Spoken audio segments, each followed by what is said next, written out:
રાખીશું 2 minute important point છે ધ્યાન રાખીશું કે સૌથી પહેલા આપણી પાસે જે રેડોક્સ પ્રક્રિયા છે ને એના પ્રકાર રેડોક્સ પ્રક્રિયા એની અંદર પહેલો પ્રકાર છે કે સંયોગીકરણ પ્રક્રિયા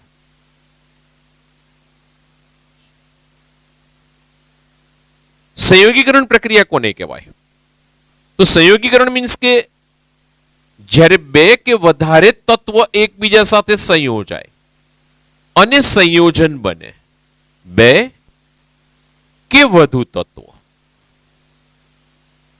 એકબીજા સાથે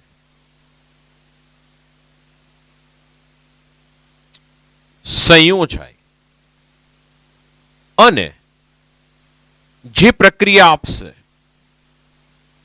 એ પ્રક્રિયાને આપણે સંયોગીકરણની પ્રક્રિયા તરીકે લઈશું જેમ કે આપણે એવું કહી શકીએ બે કે વધારે તત્વ લઈ લો તો C+O2 ઇટ ગિવ્સ CO2 એના પછી બીજા ઉદાહરણ લેવા હોય તો O2 સાથેની પ્રક્રિયાઓ બીજી લઈએ O2 સાથેની બીજી પ્રક્રિયા લેવી હોય દહન પ્રક્રિયા CH4+O2 જો આ સંયોજન છે પણ આ કયા સ્વરૂપે આવ્યું તત્વ સ્વરૂપે આવ્યું તો એક પ્રક્રિયક તત્વ હોવો જોઈએ એની અંદરથી આપણી પાસે નિપજમાં CO2 અને H2O હાઇડ્રોજનને બેલેન્સ કરો ઇક્વેશન બેલેન્સ થઈ ગયું ઓક્સિજન સિવાયના માટે જોઈ લઈએ 3Mg plus N2 it gives Mg3N2 તો આ રીતે આપણને સંયોગીકરણની પ્રક્રિયાઓ મળશે જેની અંદર આપણે એવું કહી શકીએ ઓક્સિજનને બેલેન્સ કરી દઈએ જેની અંદર આપણે એવું કહી શકીએ કે રેડોક્સ પ્રક્રિયા સંયોગીકરણમાં મોટા ભાગે જોવા મળશે જ અહીંયા આગળ જુઓ તમે Mg નો ઓક્સિડેશન આંક 0 હોય અહીંયા આગળ N2 નો 0 હોય અહીં Mg નો કેટલો થાય તો કે Mg નો +2 થાય અને N નો કેટલો થાય -3 થાય જો આ 0 થી +2 વધારો કહેવાય એટલે કઈ પ્રક્રિયા કહેવાય ઓક્સિડેશન આ 0 થી -3 શું કહેવાય ઘટાડો પ્રક્રિયા કઈ કહેવાય રિડક્શન અને રિડક્શન ઓક્સિડેશન ભેગી કરો એટલે કઈ થઈ જશે રેડોક્સ બરોબર છે એના પછી આપણી પાસે નેક્સ્ટ પ્રક્રિયા છે વિઘટન પ્રક્રિયા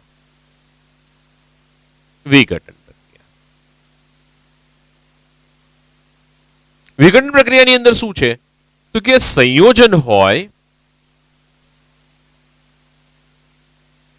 અને જ્યારે તમે એની પ્રક્રિયા કરાવો ને જેમ કે આપણે એને ગરમ કરીએ ત્યારે એક ઘટક કણમાં મુક્ત થશે એક કે વધારે એટલે કે એવું કહી શકાય બે કે વધુ ઘટક ઉત્પન્ન કરે અને આમાંથી એવું કહેવાય છે કે એક ઘટક હોય ને એ તત્વ સ્વરૂપે હશે મોટા ભાગે બધી પ્રક્રિયામાં નહીં પણ મોટા ભાગની પ્રક્રિયા ઉદાહરણ તરીકે આપણે લઈએ તો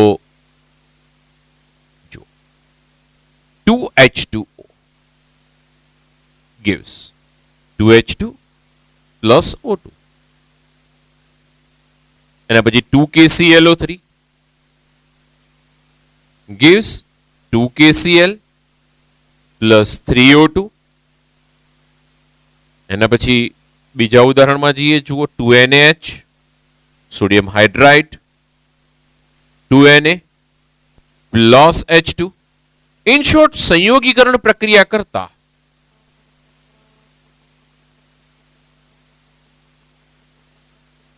વિરુદ્ધ પ્રક્રિયા છે આ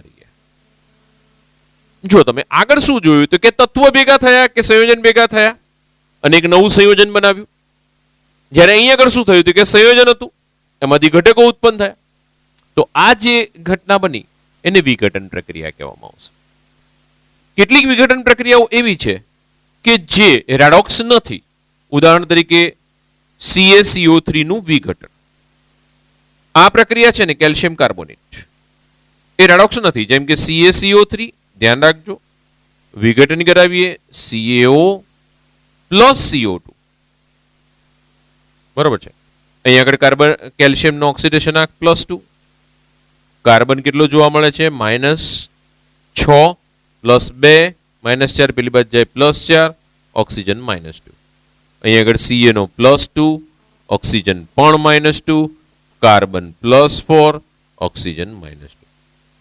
તમે પ્રક્રિયામાં જુઓ, Ca+2 માંથી Ca+2 જ રહ્યો, કાર્બન +4 માંથી કાર્બન +4 જ રહ્યો, ઓક્સિજન -2 માંથી ઓક્સિજન -2 જ રહ્યો. ઇન શોર્ટ, અહીંયા આગળ કોઈ તત્વનું ઓક્સિડેશન કે રિડક્શન થતું નથી. અને ઓક્સિડેશન કે રિડક્શન ન થાય એટલે આપણે કહી શકીએ છીએ કે અહીંયા આગળ આ પ્રક્રિયા કોઈ રેડોક્સ છે. તો આ પ્રક્રિયા રેડોક્સ નહીં રહે.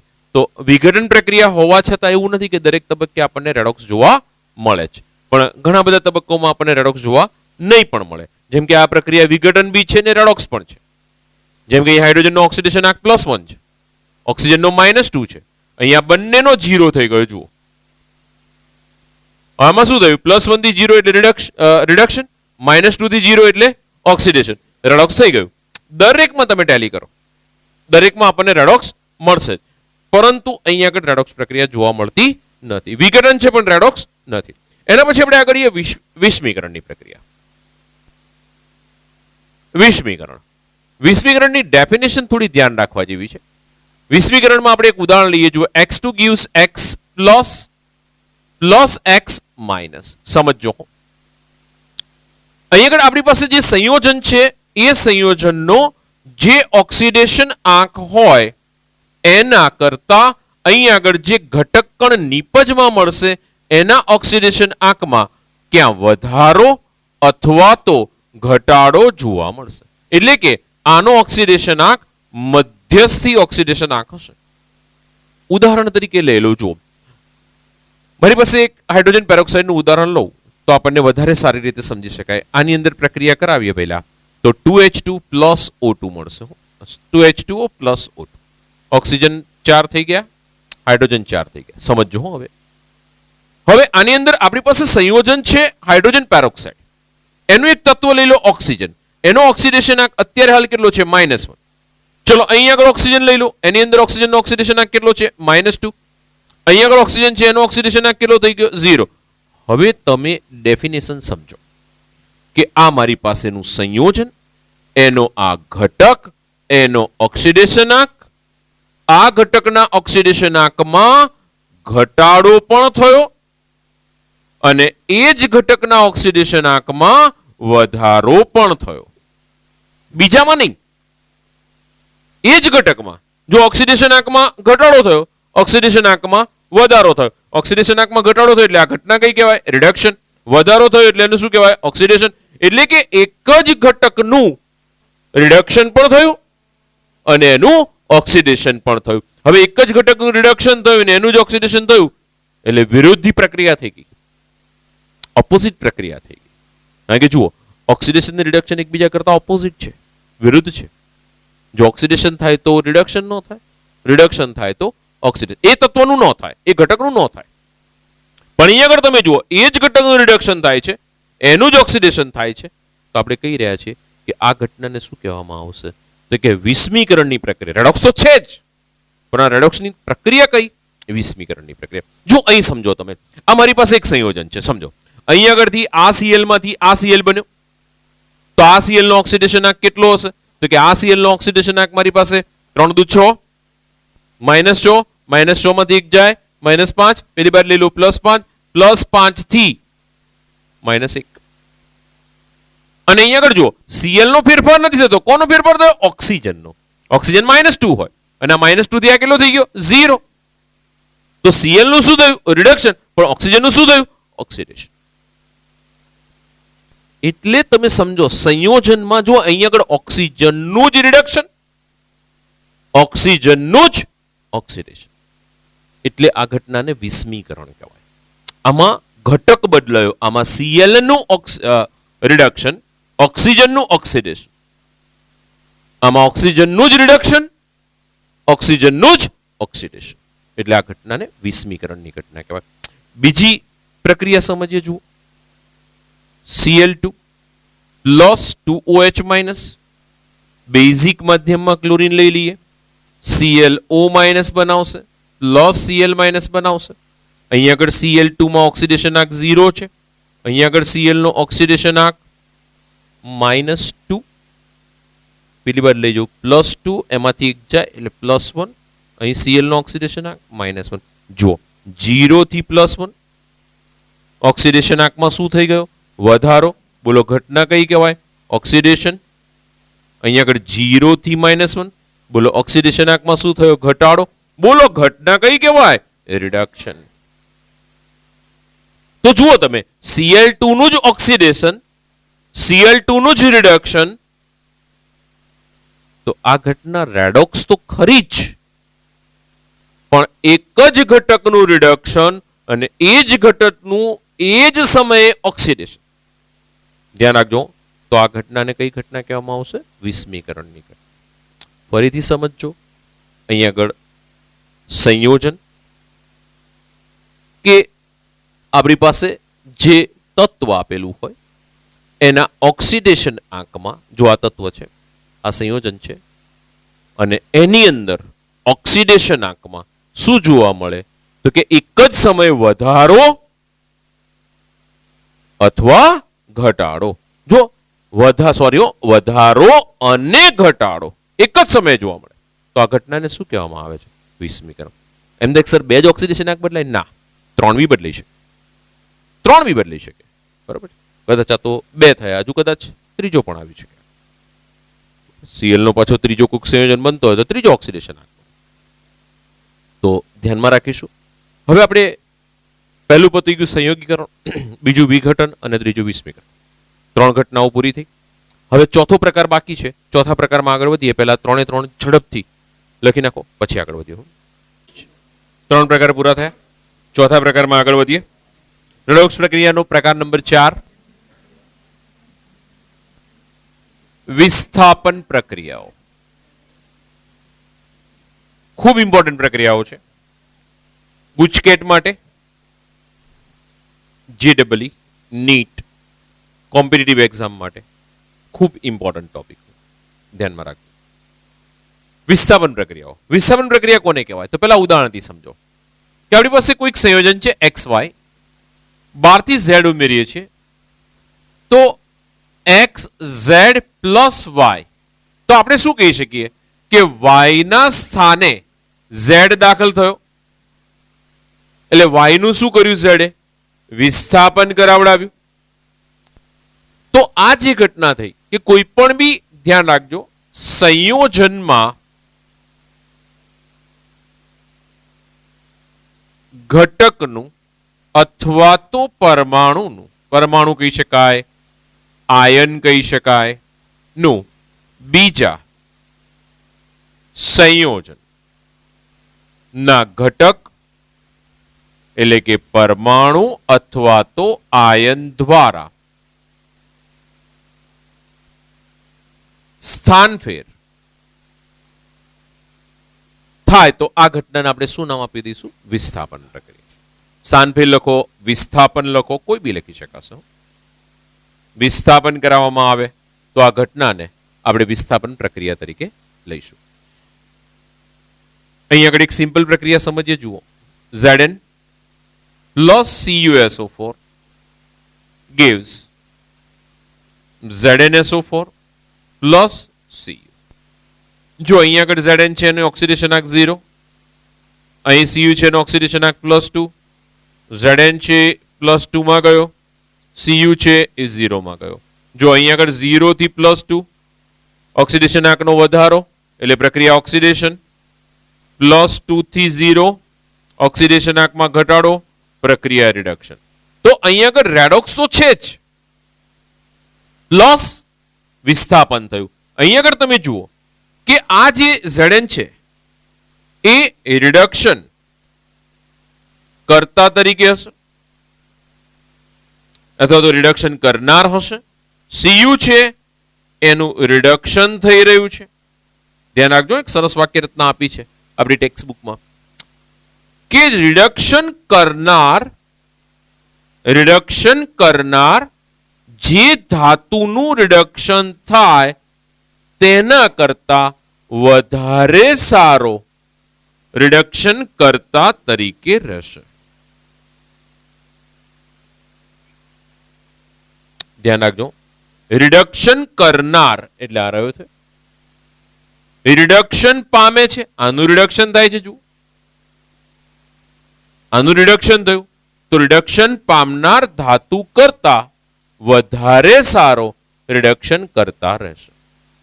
ધ્યાન રાખજો. હું તો આ એક ટેક્સ્ટબુકનો સેન્ટેન્સ છે, એમાં ભૂલ ન થાય. નેક્સ્ટમાં આગળ વધીએ. આપણી પાસે બે પ્રકારના વિસ્થાપન છે. એક ધાતુમાં, આ પહેલો પ્રકાર આપણે પૂરો કર્યો, ધાતુમાં વિસ્થાપન, અને બીજો પ્રકાર છે અધાતુમાં. અધાતુની અંદર જઈએ ને તો હાઇડ્રોજન અને ઓક્સિજન ને મુક્ત કરતી પ્રક્રિયાઓ છે. હાઇડ્રોજનને મુક્ત કરતી પ્રક્રિયાઓ છે કેટલીક, ઓક્સિજનને રિલીઝ કરતી પ્રક્રિયાઓ છે, તો કે જેની અંદર આપણે અધાતુ લઈ શકીએ.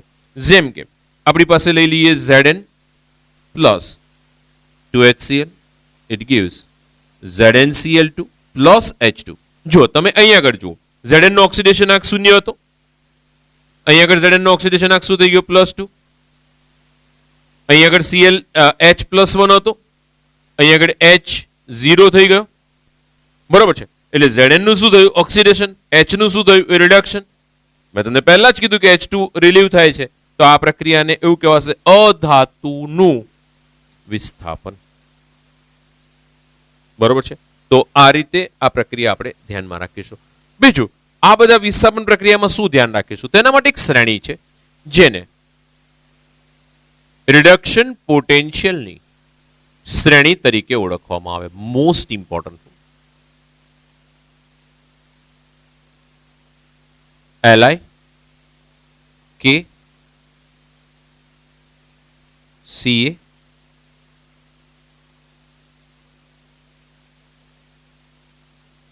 B અને SR ધ્યાનમાં રાખીશું. MgAl, Zn, Fe, Koni, Sun, lead, H2, Cu, GgNO, AuPt, F2, Cl2, Br2, I2. ધ્યાન રાખજો. યાદ રાખવા માટે તમને કીધું, સીધું યાદ રાખશો તો બી વાંધો નહીં, બાકી આ પ્રમાણે જે છે એ પ્રમાણે લીક, LIK, CNA, કાના, MgAl, મગાલ, ZnCr, ઝેક્ર, ફેકકોની. જો FeCCO ભેગું કરો, ફેકકોની, SN, સન, lead, sun, lead, H2, CuGgNO, Cu, H2 આવી ગયો,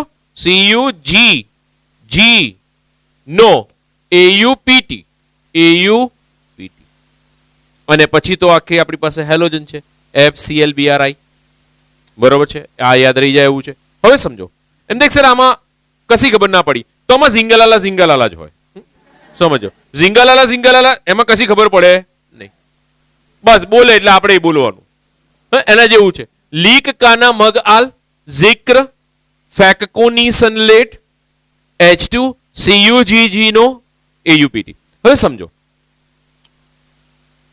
લીક એટલે કે સળંગ જ યાદ રાખજો. લીક આ બે મેં એક્સ્ટ્રા એડ કર્યા છે. કાના કૃષ્ણ ભગવાન, મગ, આલ. હંમેશા તમે જોજો જ્યારે રથયાત્રા નીકળશે ત્યારે પ્રસાદ મગનો જ હશે. મગ, આલ, ઝિક્ર, ફે, કો, ની, સન, લેડ. એમને સર થોડું અવ્યવસ્થિત, આમ બહુ યાદ નહીં રહેતું, પણ તમે 8-10 વખત બોલશો ને એટલે તરત યાદ રહેશે. લીક, કાના, મગ, આલ, ઝિક્ર, ફે, કોની, સન, લેડ, H2, CuGgNO અથવા તો GgNO, AuPt. હવે જુઓ આમાં શું થાય, આ બધું ઉપયોગમાં ક્યારે આવે? આપણે ક્યાંક ફોરેન કન્ટ્રીમાં સરસ ફરવા ગયા અને કોઈ વખત એમ થયું સામેવાળાની લેંગ્વેજ ચાઇનીઝ બોલવા માંડ્યો, જાપાનીઝ બોલવા માંડ્યો, બરાબર, ફ્રેન્ચમાં ગયા તો ત્યાં, ફ્રાન્સમાં ગયા તો ફ્રેન્ચ બોલવા લાગ્યો. હવે એ વખતે જ્યારે આપણને તકલીફ પડે ને ત્યારે આ બધું બહુ કામમાં આવે. ઉપયોગ કરી લેવાનો. ક્યાંક બહાર ફોરેન ફરવા ગયા અથવા તો કોઈ ફોરેનર આપણી પાસે આવીને બેઠો રગડ કરવા માંડ્યો, ત્યારે કીધું લીક અને મગાલ. પછી એ વખત સામેવાળાને એમ થાય કે આ શું કહી રહ્યો છે, એને અગડમ બગડમ જ લાગવું જોઈએ. અને આપણે ભાઈબંધને કહેવાનું તને ખબર ના પડે તારે ખાલી મારી પાસે હસવાનું.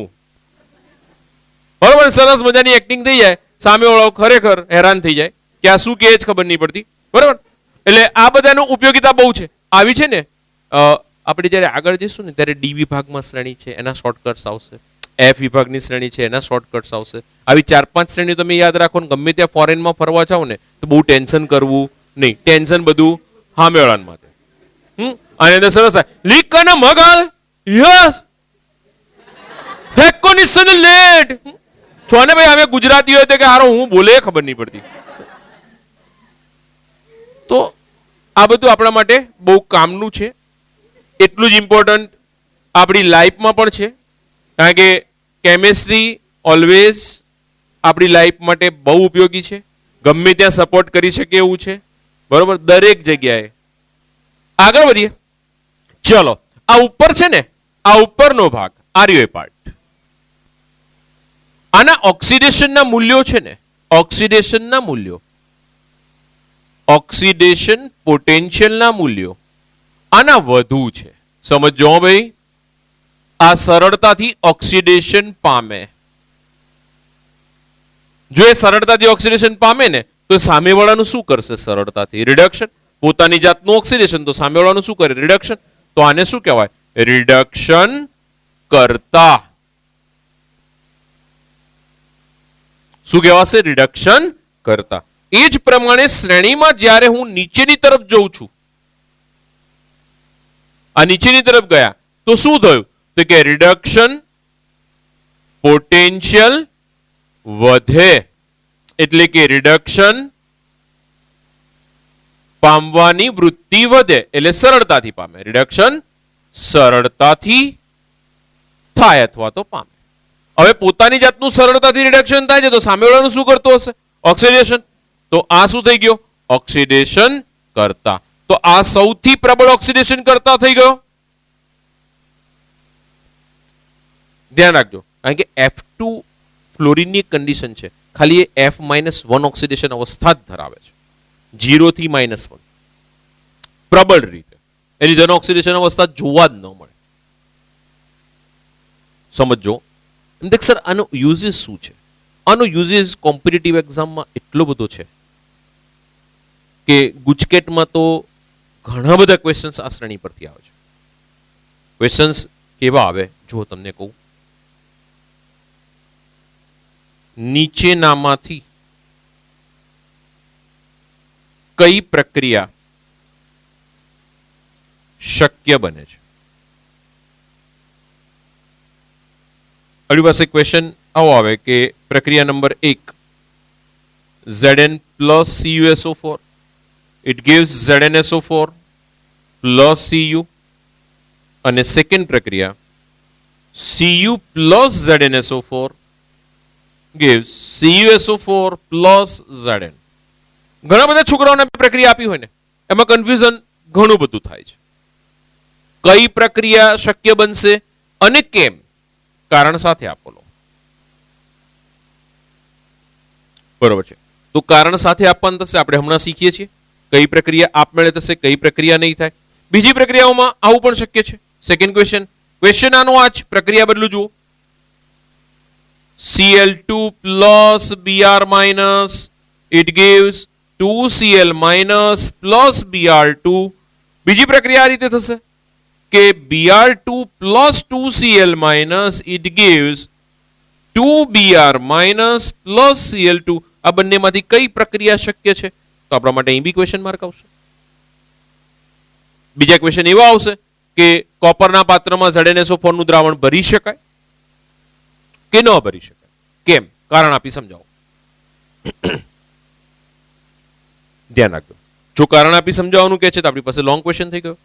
ભરી શકાય કે ન ભરી શકાય એવો ક્વેશ્ચન ગુજકેટમાં પૂછાયેલો ક્વેશ્ચન છે. ભરી શકાય કે ન ભરી શકાય તો આપણી પાસે MCQ થઈ ગયો. ભરી શકાય હા ના, બરોબર છે, તો એ આપણા માટે MCQ થઈ ગયો. એટલે આની અંદરથી ખૂબ સારા ક્વેશ્ચન નીકળી શકે છે. લંકાના રાજાની લેડીની વીંટી કોપર સલ્ફેટના દ્રાવણમાં પડી જાય તો રાજા માટે ચિંતાનું કારણ છે કે નહીં? તો પછી એ વખત તમે લંકાના રાજા માટે જ વિચારો. કોણ હતો? કે રાવણ હતો. શું થયું? કે એ બધું વિચારવું પડશે. એને લીડની વીંટી પહેરી શું કરવા? જો આ બધા ક્વેશ્ચન આવ્યા તો પતી ગયું. આપણે તો મેઇન વસ્તુ પકડવાની કે ધાતુ કઈ છે, દ્રાવણ કયું છે, અને પછી ચર્ચા કરવાની. બરોબર. એ જ પ્રમાણે ઘણી બધી વખત આવો ક્વેશ્ચન બી પૂછી શકાય કે જો ઐશ્વર્યા રાયની સોનાની વીંટી EgNO3 ના દ્રાવણમાં પડી જાય તો તમારા માટે ચિંતાનું કારણ છે કે નહીં? આ બાજુ જ કેવું પડે ને ભાઈ, આ બાજુ જ કેવું પડે. કેટરીના કેફની પ્લેટિનમની વીંટી કોપર સલ્ફેટના દ્રાવણ પડી જાય, કોપર સલ્ફેટના દ્રાવણમાં પડી જાય તો તમારા માટે ચિંતાનું કારણ છે કે નહીં? તો એ આપણે 1 મિનિટ એના જવાબો આપીશું. આપણે અત્યાર નથી આપવાના, આપણે જવાબો આપીશું. આ બધા ઘણા બધા પ્રશ્નો છે જેના જવાબો આ શ્રેણીમાંથી નીકળશે. પણ 1 મિનિટ, શ્રેણીનું ઇમ્પોર્ટન્ટ બહુ જ છે. આ પ્રશ્નો 12માં પણ આવશે, ઇલેક્ટ્રોકેમિકલ સિરીઝ આગળ જઈશું એટલે. અને બહુ જ ઇમ્પોર્ટન્ટ શ્રેણી છે. અને આ જ રીતે યાદ રાખજો, જો કંઈ સમજવા ન બેસતા આમાં ઝિંગાલાલા કરવાનું. લીક કાના મગ આલ જિક્ર ફેકકો નીસન લેડ H2 CuGG નો AuPT. પતી ગયું, શ્રેણી પૂરી. લીક કાના મગ આલ જિક્ર ફેકકો નીસન લેડ H2 CuGG નો AuPT. શ્રેણી યાદ રાખવી પડશે, મસ્ટ બી. આપણી પાસે NCERT ની બુકમાં સ્વાધ્યાયના ઘણા બધા ક્વેશ્ચન્સ આ શ્રેણી પરથી સોલ્વ થશે. નહીં આવડે તો આ શ્રેણી નહીં આવડે તો ઘણા બધા પ્રશ્નોના જવાબ નહીં આવડે. બરોબર છે? ઓકે, મોડે જોઈશે. ઓકે, લખી નાખો. ચલો,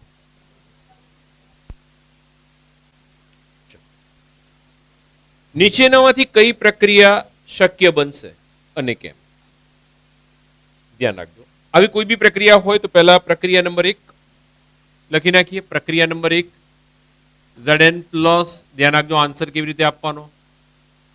it gives ZnSO4 plus Cu.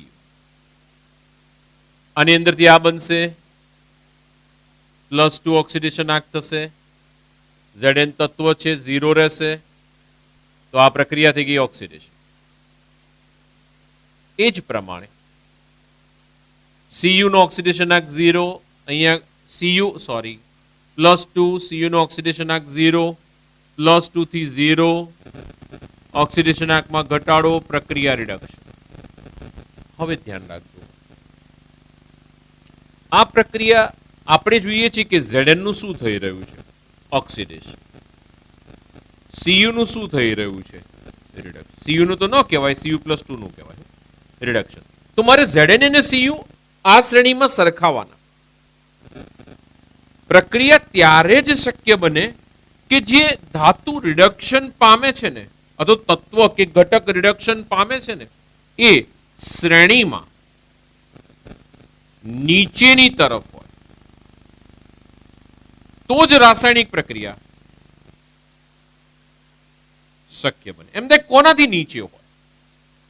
આ બેની સરખામણી કરવાની. જો આનું રિડક્શન થાય છે અને જો શ્રેણીમાં નીચેની તરફ છે તો રાસાયણિક પ્રક્રિયા શક્ય છે. અને જો એમ સર ઊંધું થાય તો કહી દેવાનું કે રાસાયણિક પ્રક્રિયા શક્ય નથી. ચલો, Zn ને Cu તમે જુઓ, RuZn અને Cu ક્યાં છે? આ રહ્યું, જુઓ. તો આ Zn પહેલું આવ્યું, પછી Cu આવ્યું, તો Cu નીચે આવ્યું શ્રેણીમાં, તો Cu નીચે આવ્યું તો આ રાસાયણિક પ્રક્રિયા શક્ય છે. કારણ કે Cu નું રિડક્શન થયું, એ શ્રેણીમાં નીચેની તરફ આવ્યું, તો રાસાયણિક પ્રક્રિયા શક્ય છે. હવે આપણે આગળ વધીએ. પ્રક્રિયા number 2, Cu plus ZnSO4 gives CuSO4 plus Zn. આ પ્રક્રિયા આપેલી છે. ચલો, આનો ઓક્સિડેશન આંક 0, આનો ઓક્સિડેશન આંક +2, આનો +2, આનો 0. ચલો, 0 થી +2 એટલે આ પ્રક્રિયા કઈ કહેવાય? ઓક્સિડેશન. +2 થી 0, ચલો, પ્રક્રિયા કઈ કહેવાય? રિડક્શન. તો હવે મારે અહીંયા આગળ જોવું પડશે, Cu નું ઓક્સિડેશન થઈ રહ્યું છે અને Zn+2 નું રિડક્શન થઈ રહ્યું છે.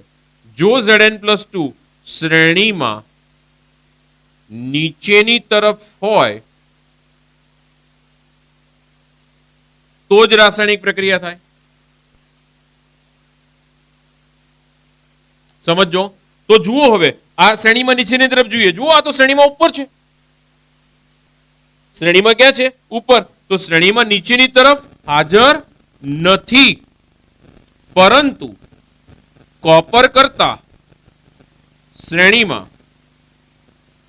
ઉપર છે, જેથી Zn નું રિડક્શન શક્ય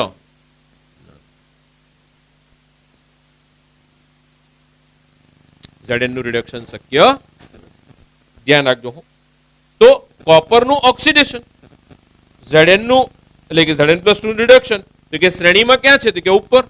તો એનું રિડક્શન શક્ય નથી. આમ બીજા નંબરની રાસાયણિક પ્રક્રિયા એ શક્ય નથી અને પહેલા નંબરની રાસાયણિક પ્રક્રિયા શક્ય છે. તો પ્રક્રિયા 1 શક્ય બનશે. રીઝન તમને આપી દીધેલા છે. હવે ધ્યાન એ રાખો, આ બંને પ્રક્રિયામાંથી કઈ શક્ય બને ને કઈ ના બને.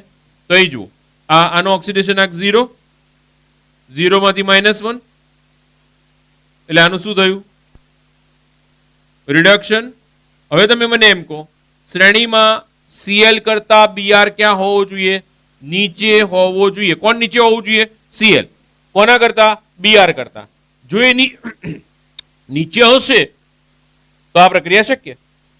બરોબર છે. તો આપણે અહીંયા આગળ જઈએ તો કે Cl અને Br કોણ નીચે છે? Cl. Cl નીચે છે, નીચે જ હોવું જોઈએ. તો આ રાસાયણિક પ્રક્રિયા શક્ય બનશે. અહીં આગળ તમે જુઓ, Br 0 છે, અહીં આગળ Cl -1 છે, અહીં Br -1 છે અને Cl 0. તો અહીં આગળ કોનું રિડક્શન થાય છે? તો આ રિડક્શન થયું 0 થી -1. તો આ પ્રક્રિયા ક્યારે શક્ય બને? આ પ્રક્રિયા ક્યારે શક્ય બને? જ્યારે Br શ્રેણીમાં નીચે હોય તો શક્ય બને, કારણ કે આ રિડક્શન થઈ રહ્યું છે. પણ Br શ્રેણીમાં નીચે છે Cl કરતા? ના, Br ક્યાં છે? શ્રેણીમાં ઉપર, જેથી આ રાસાયણિક પ્રક્રિયા શક્ય બની શકે નહીં. નોંધ લખતા ફાવશે ને? બરોબર છે. તો લખી રાખજો. બીજા પ્રશ્નો જોઈએ હવે નેક્સ્ટ લેક્ચર.